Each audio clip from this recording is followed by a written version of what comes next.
Sumarli, Wakil Sekretaris MDMC Aceh.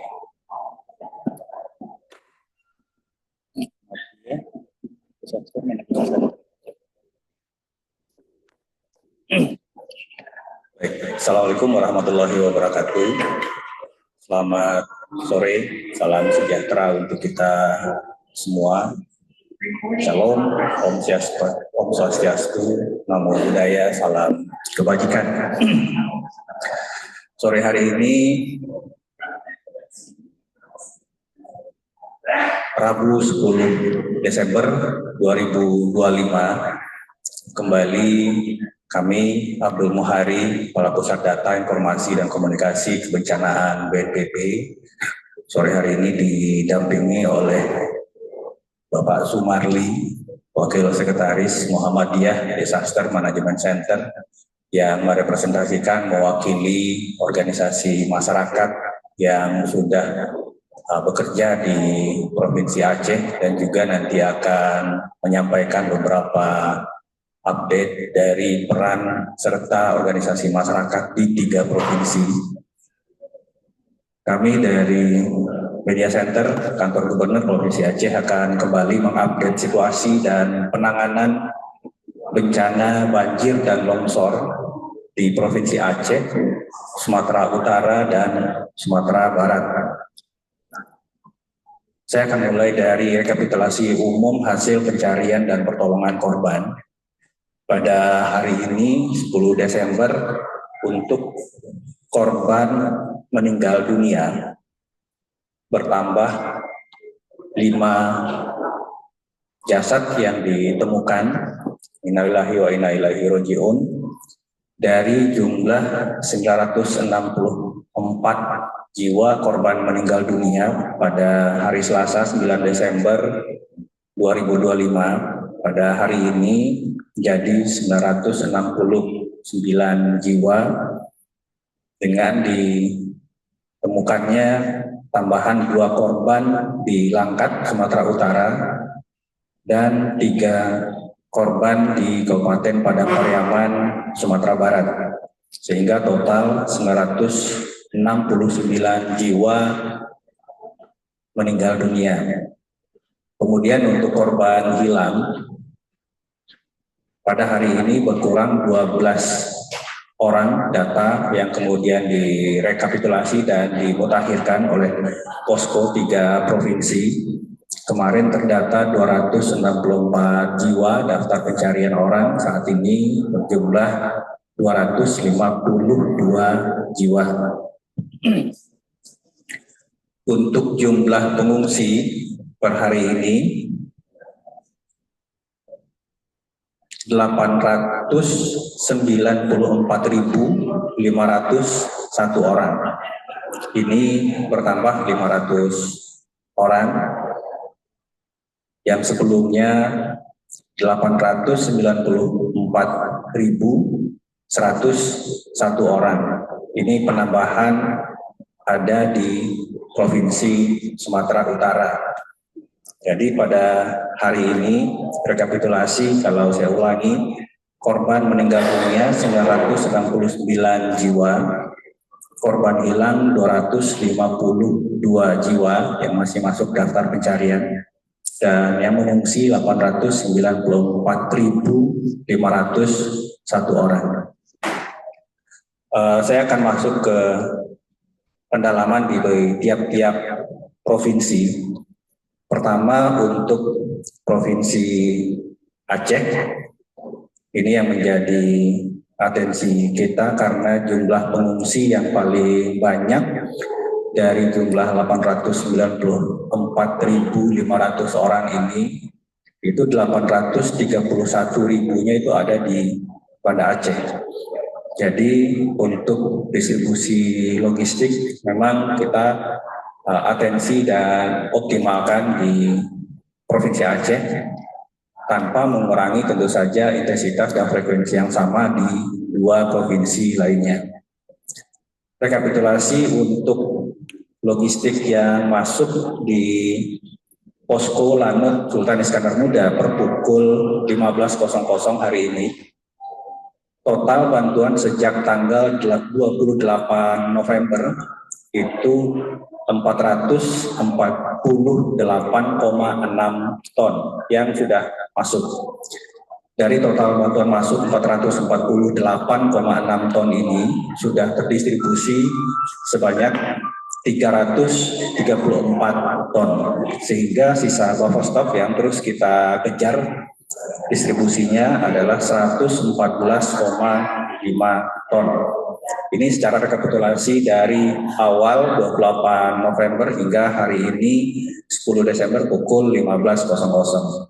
Nah, khusus untuk hari ini saja, 10 Desember hingga pukul 14.00 waktu Indonesia Barat, sudah dilakukan distribusi logistik via darat dengan menggunakan 5 truk dengan total tonase 9,85 ton, jadi satu truk masing-masing tonase 2 ton, dan 7 sorti via udara dengan total tonase 4,93 ton. Jadi kita di Provinsi Aceh mulai mengoptimalkan distribusi logistik via darat supaya kita juga bisa menambah jumlah logistik non permakanan yang mungkin juga sangat dibutuhkan seperti tenda, matras, selimut, pakaian, dan lain-lain. Dan untuk distribusi via udara, ini kita fokuskan untuk terus menjangkau titik-titik kantong-kantong pengungsian masyarakat yang berjarak jauh dari pusat posko tiap kabupaten kota. Selanjutnya, kami juga menyampaikan bahwa pencatatan dan manajemen distribusi logistik itu tertata di Lanut Sultan Iskandar Muda.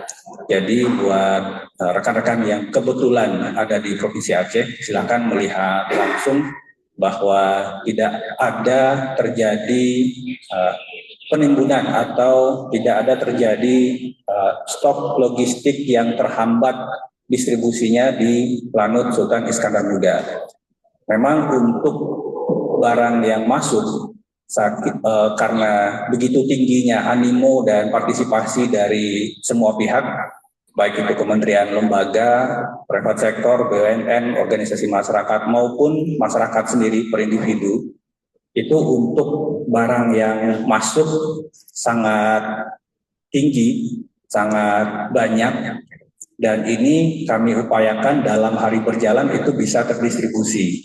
Sehingga biasanya rata-rata kalau misalkan 100% barang yang masuk di pagi hari atau 100% barang yang ada per pagi hari di posko, itu kita upayakan paling tidak 60% hari berjalan itu terdistribusi. Memang kemudian pada siang hari atau sore hari berjalan itu distribusi yang baru atau barang yang baru itu kembali masuk dan akan kita distribusikan lagi di hari berikutnya. Jadi kami pastikan tidak ada keterlambatan distribusi logistik yang ada di posko. Unit-unit satuan udara kami mengejar peningkatan frekuensi sorti penerbangan. Begitu datang, loading, berangkat, datang, loading, berangkat, sehingga benar-benar kita upayakan tidak ada barang yang tinggal lebih dari 2 hari di posko logistik Lanut Sultan Iskandar Muda. Kemudian untuk progres perbaikan jalan dan jembatan Beli di beberapa titik yang merupakan atensi juga Bapak Presiden, kami sampaikan untuk progres jembatan Tepin Redep Kabupaten Biren ini saat ini sudah 53%. Kita harapkan ini bisa segera dimanfaatkan, bisa segera beroperasi di akhir minggu ini. Kemudian jembatan Tepin Mane ini juga di Biren saat ini sudah 25%. Dan jembatan Kutablang serta jembatan Jerata di Aceh Tengah itu saat ini dalam proses pengerjaan.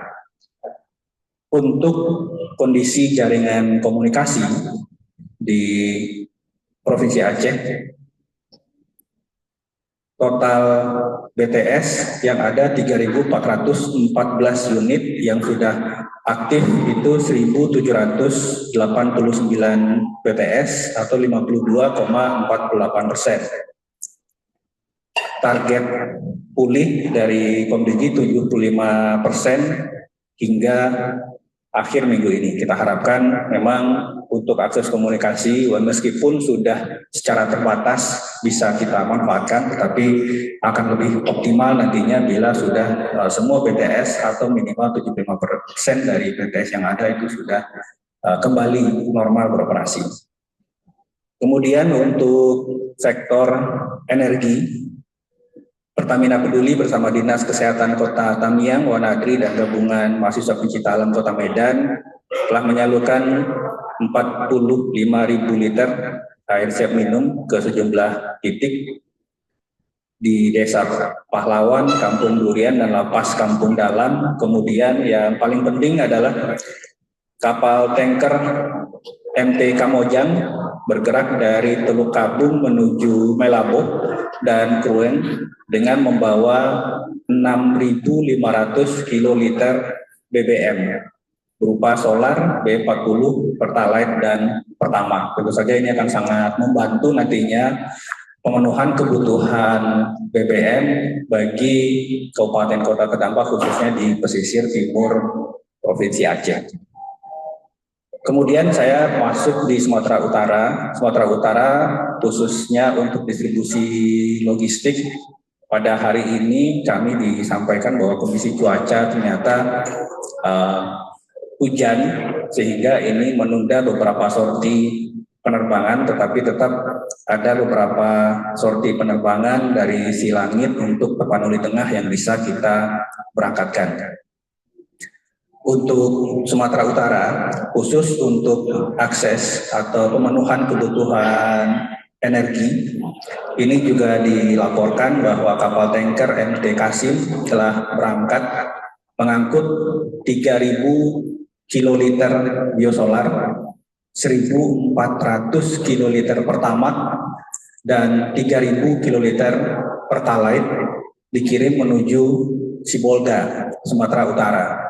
Jadi ini tentu saja juga akan sangat membantu untuk pemenuhan kebutuhan bahan bakar minyak di Kabupaten Sumatera Utara, khususnya daerah-daerah terdampak yang nanti akan didistribusikan dari Sibolga menuju Tapanuli Raya dan beberapa kabupaten kota lainnya. Untuk Sumatera Barat, hari ini kami mengoptimalkan kembali operasi modifikasi cuaca sehingga kita bisa menerbangkan kita bisa mengirimkan 20 sorti darat logistik, baik itu permakanan maupun non permakanan, 20 truk dengan total tonase 29,7 ton. Untuk Sumatera Barat memang akses darat relatif bisa ditempuh, sehingga efektivitas dari pengiriman logistik menggunakan jalur darat itu bisa benar-benar kita optimalkan. Progres pembangunan Jembatan Beli di Jembatan Sikabau Pasaman Barat yang kemarin kita laporkan 18%, hari ini sangat signifikan menjadi 55%. Kita harapkan di akhir minggu ini, sebelum akhir minggu ini sudah bisa dimanfaatkan oleh masyarakat. Kemudian jembatan bawah Kuban Kabupaten Solok kemarin kita laporkan 20%, hari ini progresnya 50%. Kemudian jembatan Supayang juga Kabupaten Solok kemarin masih 3%, hari ini 25%.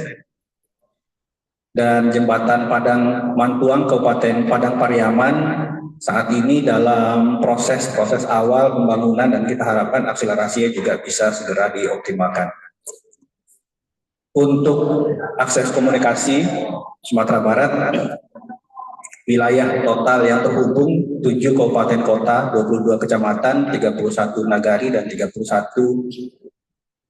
jorong. Ini juga kita harapkan bisa segera pulih, terutama nantinya yang berbasis seluler.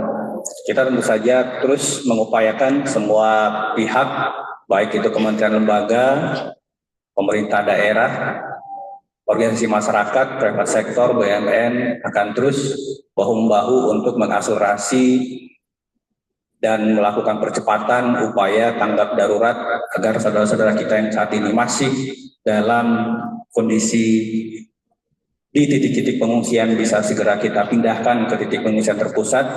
Dan saat ini di Sumatera Barat sudah dimulai pembicaraan untuk penentuan lahan hunian sementara, dan ini juga kita harapkan bisa segera kita mulai proses yang sama di 2 provinsi yang lain, yaitu Sumatera Utara dan Sumatera Barat.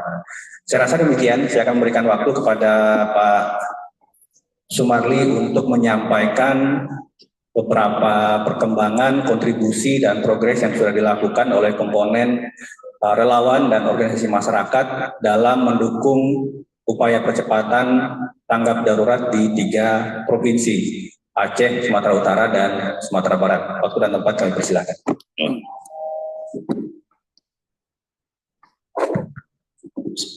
Assalamualaikum warahmatullahi wabarakatuh. Kami dari MDMC Aceh, sejak terjadi banjir, kami sudah melakukan koordinasi dengan teman-teman daerah. Dan pada posisi hari ini, kami mengerahkan sumber daya yang ada dan juga mendirikan posko.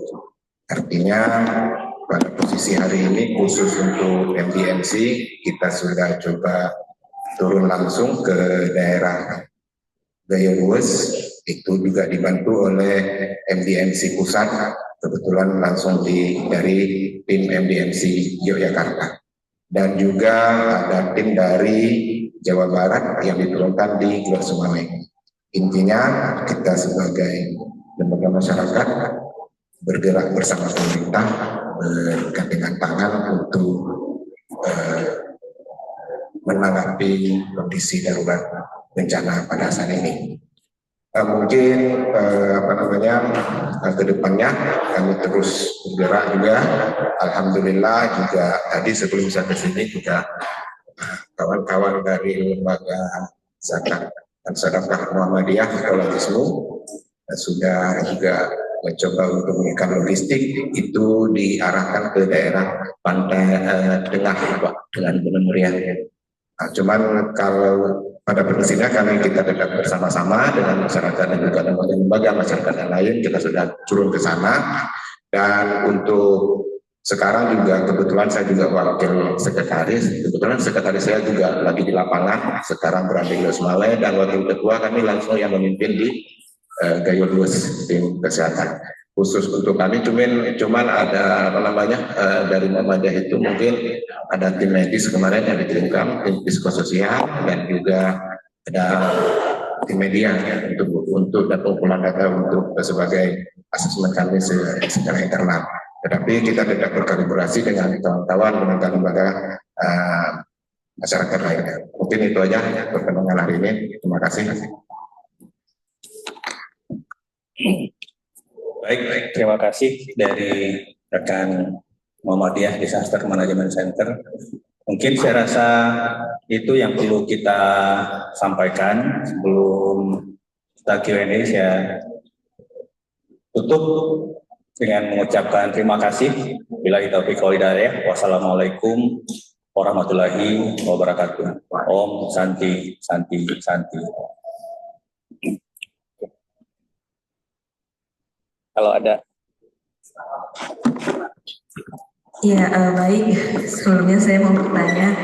Assalamualaikum warahmatullahi wabarakatuh. Saya Sherly dari Media Jepang. Saya mau bertanya kepada Bapak MDMC, karena baru kali ini ya kita melihat perwakilan relawan yang di tengah konferensi pers. Jadi dari tadi yang kita simak bahwasannya kan ini para relawan yang telah membantu nih. Semalam juga kita sudah duduk dengan para relawan yang lain. Kira-kira dari MDMC sendiri masukannya mungkin apalah yang bisa diisi pada relawan lain juga di kesulitannya selama ini menurut Abang apa yang masih diperlukan depannya, dan selama ini untuk relawan kan terpilah nih, ada yang nanti bidang logistik, ada yang nanti membantu evakuasi dan yang lain-lain. Jadi berdasarkan pantauan dari MDMC sendiri, nah gimananya nanti kesulitan hari ini dan apa yang ditunjukkan. Terima kasih.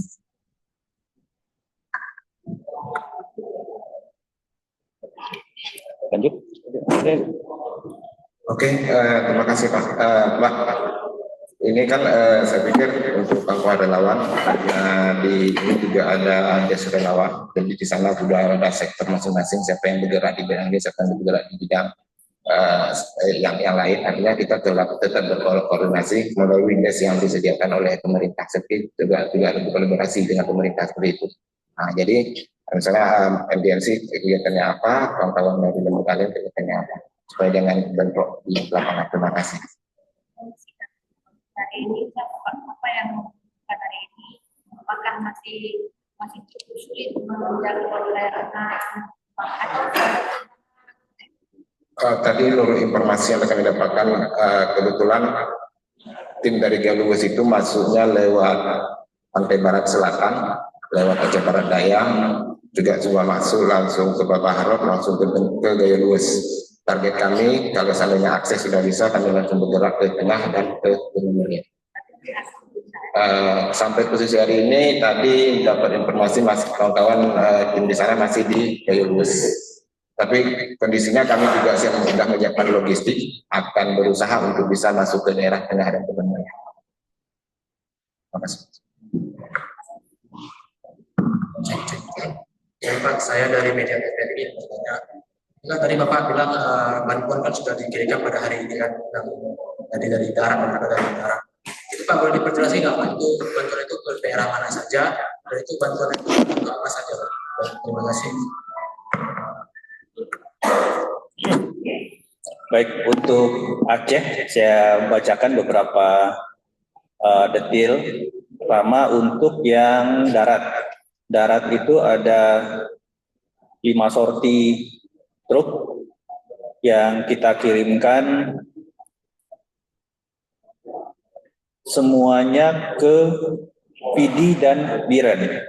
Jadi ada 5 truk masing-masing 2,1 ton, itu 2 truk, kemudian 1,9 ton itu 1 truk, dan 1,5 ton itu 1 truk. Jenis barang itu paket sembako dari BNPB, lampu emergency, air mineral, pampers, beras, sampo, minyak goreng, hygiene kit, kemudian biskuit, makanan bayi, kemudian penambah stamina, vitamin, dan obat-obatan. Kemudian selain itu ada minyak goreng, perlengkapan wanita seperti pembalut dan lain-lain, biskuit, makis, ini artinya makanan siap saji, dan paket penambah energi atau vitamin. Jadi rata-rata ini bahan makanan, vitamin, dan perlengkapan wanita, hygiene kit. Itu yang dengan truk. Kemudian yang untuk jalur udara, itu sorti pertama 1 ton itu ke Aceh Tengah, Musara, Alun, dan Takengon, itu paket sembako dari Polri, bontek, selimut, obat-obatan, dan mainan anak-anak. Kemudian heli BNPB 400 kilo, 0,4 ton, itu Aceh Tengah, Desa Celala, Kecamatan Celala. Nah ini yang saya tadi sampaikan ke titik-titik pengungsian, langsung ke titik pengungsian yang kami dikabari koordinat pada hari sebelumnya. Ini mie instan, makanan siap saji, beras, energen, susu, makanan penambah stamina, dan hygiene kit. Kemudian untuk heli BNPB yang kedua itu ke Galuwes, ini Barbaret, ini juga langsung ke titik pengungsian 300 kilo sama sembako BNPB, air mineral, dan makanan siap saji. Kemudian heli yang lebih kecil, Bel 407 itu ke Aceh Tengah. Nah ini juga langsung ke titik pengungsian Desa Serempah, Kecamatan Ketol. Ini juga ada 2 titik sebenarnya target kita, tetapi yang sampaikan hari ini 1 titik 300 kilo isinya makanan siap saji dan hygiene kit. karavan kita ke Rembele Benang Meriah 1 ton, itu sembako dari Polri, selimut, obat-obatan, dan mainan anak-anak. Kemudian karavan kedua sama ke Rembele, itu 1,045 ton, isi dominan gula, minyak goreng, susu, beras, makanan siap saji, sarden, paket Starling, dan obat-obatan. Terakhir sorti ke-7 itu Karakal TNI AU heli, itu 1,1 ton ke Aceh Tamiang. Ini pada umumnya ini makanan siap saji seperti biskuit, susu, kecap manis, sembako, baju dewasa, baju balita, terpal. Nah, ini juga kita sudah mulai menambah sorti logistik kita, tidak hanya dominan di permakanan tetapi juga non permakanan seperti terpal, selimut, matras, supaya harapan kita yang target kita, saudara-saudara kita yang masih di titik-titik pengungsian yang letaknya cukup jauh, yang sulit dijangkau, ini kita bisa ajak turun ke beberapa titik pengungsian terpusat yang saat ini sedang kita bangun. Ada mungkin 5-10 tenda peleton, ada dapur umumnya di situ, dan ada vaskesnya di situ, layanan kesehatan, ada MCK portable, dan juga ada layanan psikososial, dan juga ada layanan tenda khusus untuk mulai proses sekolah anak. Nah, ini yang kita harapkan bisa kita realisasikan dalam 1-2 minggu ke depan, 1 titik pengungsian terpusat, sambil nantinya kita melakukan persiapan untuk pembangunan Huntara. Itu Mas 5 sorti darat dan 7 sorti udara. Terima kasih.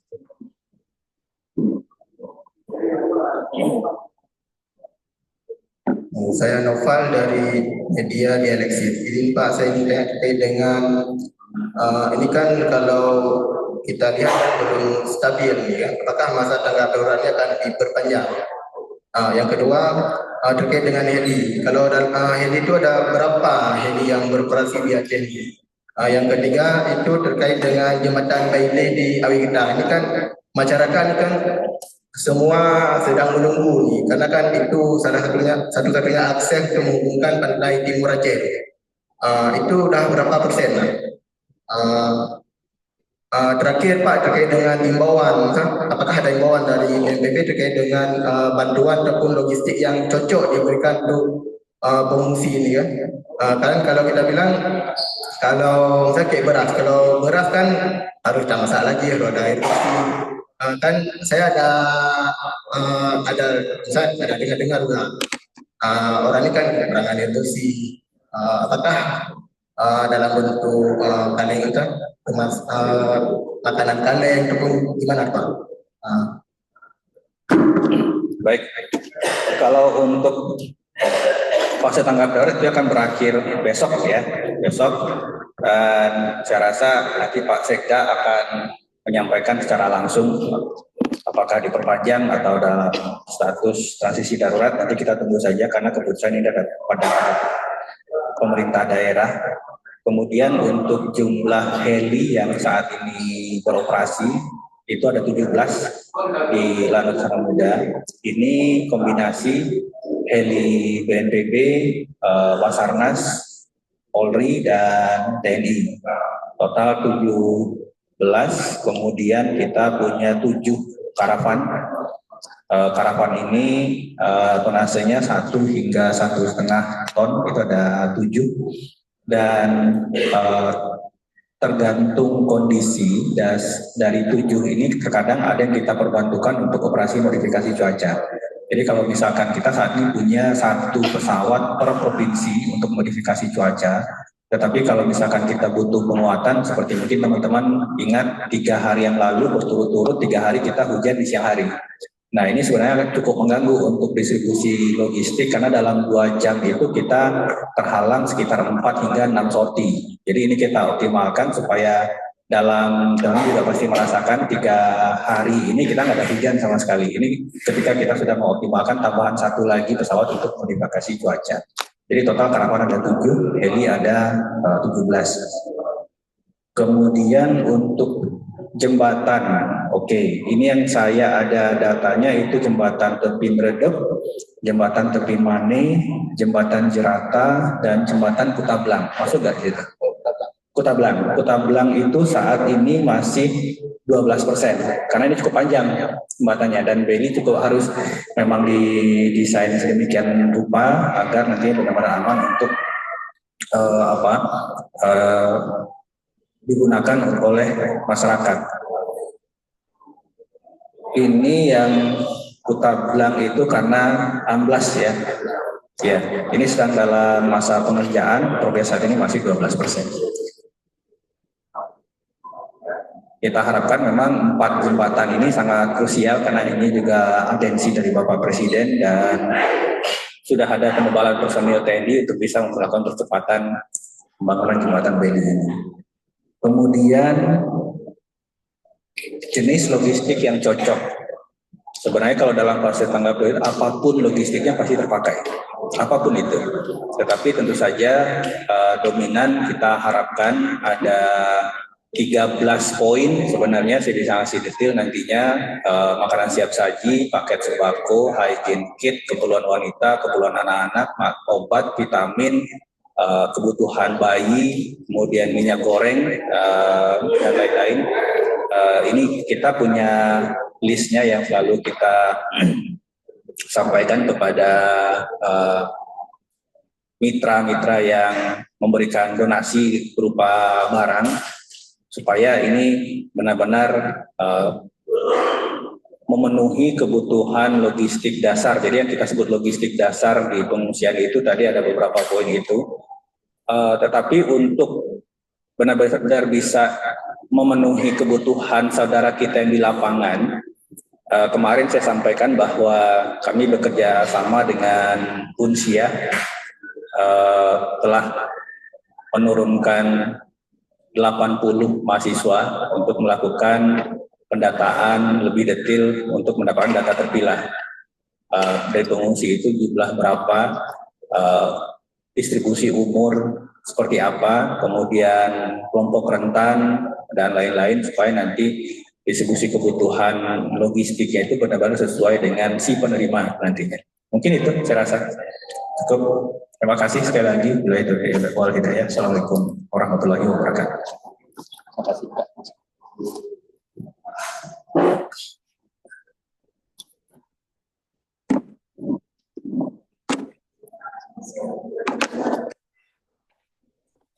Oh.